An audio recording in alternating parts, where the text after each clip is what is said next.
And so, since we're talking about the community standpoint, I have another question regarding, regarding that in that sense. So, you said it yourself, right? That you love having the community involved in the direction of where the project goes.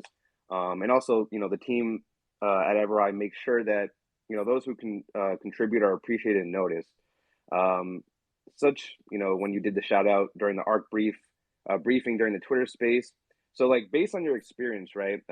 What have you learned from this community first approach, and how has it contributed to the experience you've built throughout your NFT journey?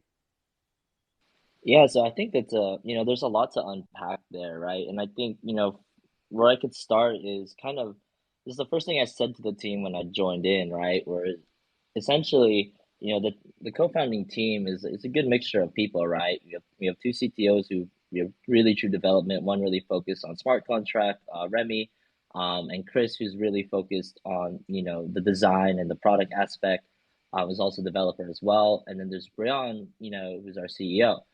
And then when I joined in, I'm like, it's not like I'm a developer. It's not like, I wanted to be the CEO. But what I came in when I said to the team, the first thing I was like, I will always be the voice of the community, right? Whether that's positive or negative sentiment, I'm always here to echo the voice and make sure, the community is heard. And I think throughout this journey and throughout Everai, right, there has been a lot to learn for me personally, right? And honestly, I do my honest best, but sometimes it's quite hard, right? There's a lot of voices, right? And we never expected Everai to grow to the point it was. I mean, we obviously hope for it, and it's awesome to hear. And I think that's also where I'm learning too, right? Where it's in a way like I'm the bridge between the team, but even sometimes I feel that I'm not able to, have all those voices be heard. So I think for me, it's the biggest learning experience is kind of, how do you aggregate, how do you curate all the information that's coming from everywhere? Whether it's not always in Discord, sometimes it's Twitter, right? Sometimes like we have a WeChat group, right?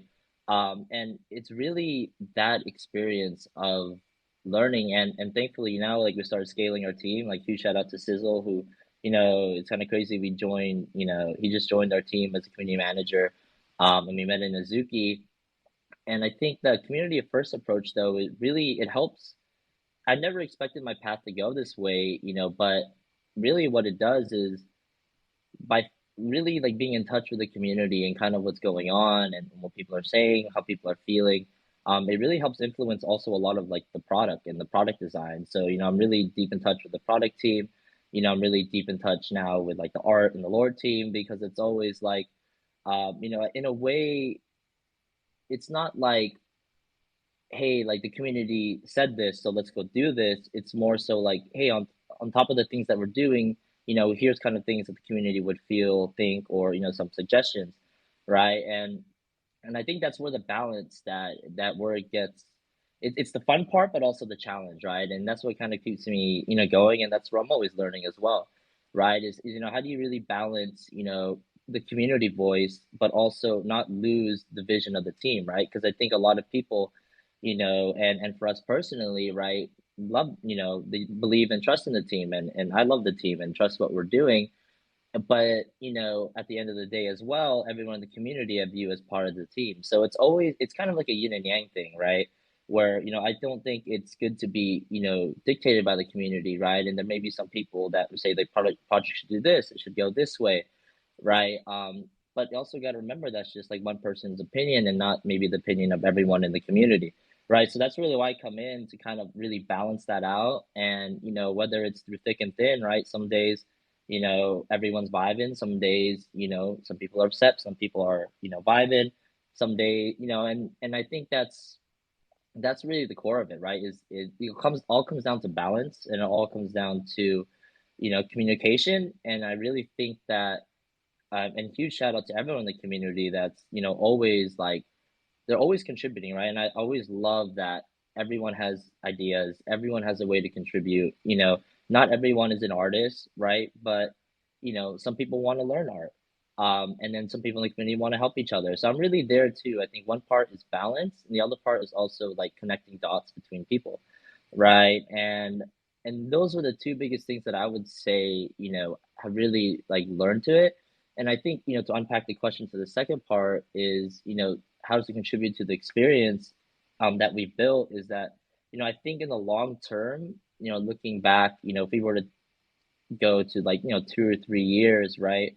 A lot of what we're doing in Everai and in the Origin program is a great example is, we're a team that's really big on experimenting and, essentially like trying new concepts, right?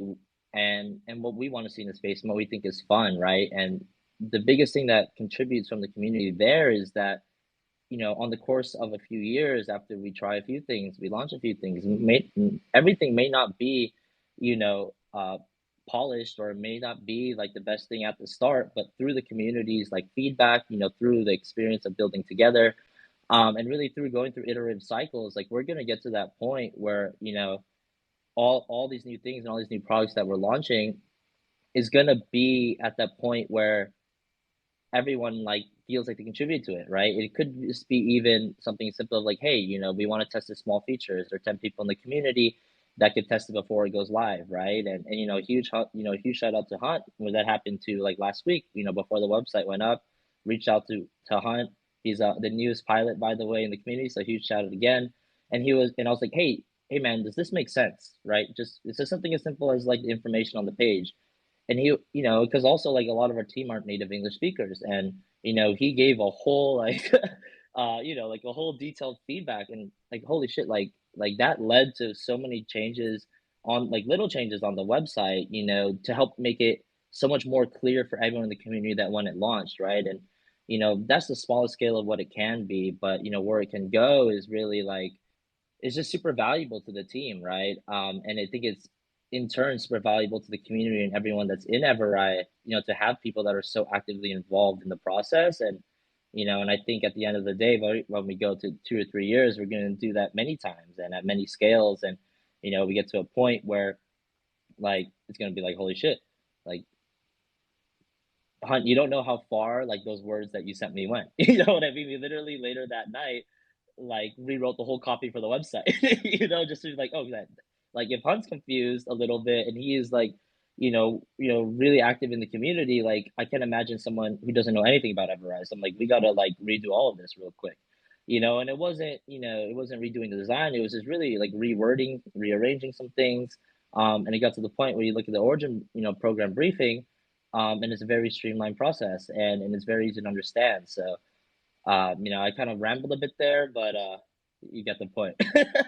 Yeah, no, no, that was perfect, and like that's like the power of what like NFTs and like NFT communities bring to the table is the ability to really have that feedback loop like never before, and really have your ear close to the people who want to contribute the most, and really see the vision that you entail as well. And so that's like amazing that the way you set that up, because like I said again, there's not many NFT projects or companies out there that are currently doing this with their communities and really empowering them, giving them the say and allowing them to really contribute in ways. I was actually talking about that with Steven. Like, imagine you're able to really do something. You just give some advice, and then you see that displayed across the project you're investing to, and you're like, damn, I did that. Like, that's freaking sick, Like, and just it really it's amazing on that end. I'll let Richard join in on that part. Yeah. So again, I everything that I'm hearing, that I've been seeing, I think it's you're you've done your research and that's the biggest thing is locating the most supportive, passionate, driven community members and enabling them to make a difference. And I think again we are pioneers. We are so far ahead of the curve, the masses.